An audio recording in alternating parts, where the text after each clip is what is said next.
An amplified Zener regulator controls voltage levels across a circuit. The regulator gets its name from its primary component, the Zener diode.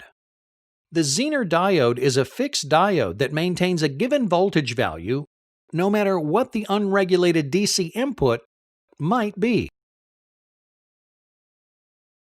In this demonstration, we'll put 20 volts and use a Zener diode with a value of 5 volts. The regulator circuitry also contains a silicon series pass transistor. Remember that in a transistor, the voltage value at the emitter is always 0.7 less than the voltage at the base. The base of this transistor is connected directly to our 5-volt Zener diode. Keeping in mind the rule of 0.7, we can determine that the output voltage at the emitter will be 0.7 volts less than the voltage at the base, or 4.3 volts. Therefore, the voltage level at RL load resistor will also be 4.3 volts.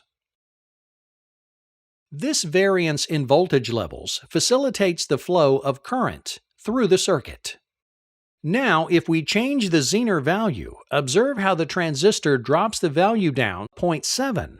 So at the emitter and the RL load resistor, we see a voltage that is 0.7 volts less than what the Zener diode permits at the transistor base. Thus, if we change the Zener diode value to 10, then the voltage at the transmitter base is 10 volts.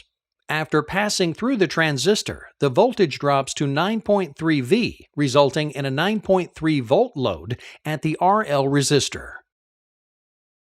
With a Zener diode value of 15 volts, you'll have a 14.3 voltage at the emitter and the RL resistor.